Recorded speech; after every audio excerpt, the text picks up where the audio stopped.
उर्फी जावेद ने किसके साथ किया मुंह काला कि अब मुंह छुपाना पड़ रहा है, और कौन होगी KGF 3 की हीरोइन, देखकर खड़े हो जाएंगे रोंगटे। और टाटा ऐसा कौन सा फोन लॉन्च करने वाला है जिससे सारी चाइनीज कंपनी बर्बाद हो जाएंगी। KGF 2 के सबसे सैड सीन में जब रॉकी मरने वाला होता तब रॉकी के एक हाथ में शराब थी और दूसरे में एक लॉकेट जो उसकी माँ ने उसे पहनाया था, जिसे वो KGF 1 में रीना को देकर KGF के अंदर गरुड़ा को मारने चला जाता है। और KGF 1 के लास्ट में वही लॉकेट रीना के हाथ में देखने को मिलता है। और पार्ट 2 में रीना वो लॉकेट रॉकी को नहीं देती और फिल्म के दूसरे चैप्टर में वो लॉकेट रॉकी के पास नहीं दिखता, लेकिन फिल्म के अंत में वो लॉकेट रॉकी के पास कैसे आया जब रॉकी के साथ पानी में डूब रहा होता उस वक्त इसे बड़े अच्छे से दिखाया जाता। मतलब इस लॉकेट का नेक्स्ट पार्ट में कुछ इंपॉर्टेंट रोल हो सकता है। और साथ ही KGF 3 में हमें 1978 से 1981 यानी कि 4 सालों की घटना नहीं दिखाई गई। इन 4 सालों में रॉकी ने 16 अलग अलग देशों में भी क्राइम किए हैं। मतलब KGF में रॉकी के इंटरनेशनल क्राइम्स को फ्लैशबैक में दिखाया जाएगा। और फिल्म के हिसाब से उस वक्त रीना जिंदा थी, और जब आप गूगल करेंगे तो आपको KGF 3 की कास्टिंग तो उसमें रीना का नाम सबसे ऊपर दिखेगा। ये सब यही इशारा करिए कि KGF 3 में रीना होगी भी और नहीं भी, मतलब रीना को फ्लैशबैक में दिखाया जाएगा जैसे अब तक रॉकी की माँ को दिखाया गया, लेकिन KGF 3 में रीना ही होगी, रॉकी भाई की लीड एक्ट्रेस। नंबर 7, रोनाल्डो की ब्रांड वैल्यू और फैन फॉलोइंग, इनका कोई मुकाबला भी नहीं कर सकता। क्योंकि जहाँ रोनाल्डो की एक सिग्नेचर से कोई टी-शर्ट लाखों में बिक सकती है, तो किसी बॉटल को टेबल से हटाने पर अरबों का नुकसान भी हो सकता है। लेकिन अब 2015 में रोनाल्डो की एक्स गर्लफ्रेंड इरीना और रोनाल्डो का ब्रेकअप हुआ,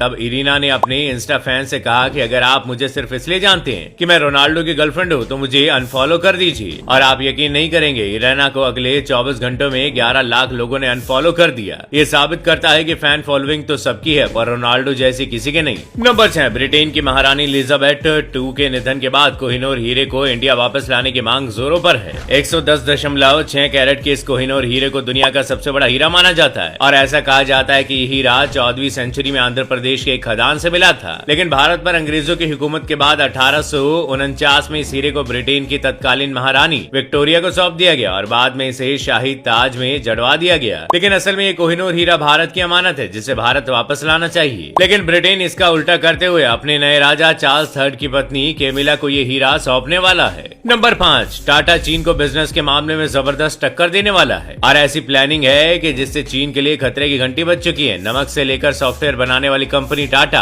अब फोन बनाने की तैयारी में है और ताइवान की कंपनी विस्ट्रोन के साथ टाटा मिलकर फोन की मैन्युफैक्चरिंग करेगा। अगर ये डील फाइनल हो जाती है तो टाटा पहली आईफोन बनाने वाली कंपनी बन जाएगी। आईफोन की ज्यादा संख्या में असेंबलिंग फॉक्सकॉन और स्ट्रोन कंपनी अपने चीन और भारत के प्लांट्स में करती है। लेकिन अगर टाटा और विस्ट्रोन मिलकर देश में आईफोन की असेंबलिंग करते हैं तो इससे पूरी दुनिया में इलेक्ट्रॉनिक्स मैन्युफैक्चरिंग मार्केट पर दबदबा रखने वाली चीन को एक बड़ा झटका लगेगा। टाटा ग्रुप के चेयरमैन चंद्रशेखर ने कहा कि कंपनी का फोकस इलेक्ट्रॉनिक्स प्रोडक्ट्स मैन्युफैक्चरिंग पर है। नंबर 4, उर्फी जावेद जो हर दिन अपने अतरंगी और बोल्ड अवतार के चलते ट्रोल होती है, उनकी ये कहानी आप नहीं जानते होंगे। उर्फी का जन्म लखनऊ के एक मुस्लिम फैमिली में हुआ जिन्हें बचपन से ही अपने क्लासमेट से बुली और हराश होना पड़ता था। उर्फी जब 9th क्लास में थी तो कुछ शरारती बच्चों ने उनकी अश्लील तस्वीरों को ऑनलाइन डाल दिया था। ये बात उनके परिवार वाले और रिश्तेदारों को भी पता चल गई और उर्फी को स्कूल से निकाल दिया गया, जिसके बाद उर्फी ने डिप्रेशन में आकर सुसाइड करने की भी कोशिश की। उर्फी के ग्रेजुएशन के वक्त उनके पिता ने दूसरी शादी कर ली और घर की सारी रिस्पॉन्सिबिलिटी उर्फी पर आ गई। उन्होंने कॉल सेंटर में काम और 2015 में अपनी किस्मत आजमाने वो मुंबई आ गई। 2015 में उर्फी को अपना पहला काम टेडी मेडी फैमिली सीरियल से मिला। 2016 में उर्फी बड़े भैया की दुल्हनिया कसौटी जिंदगी की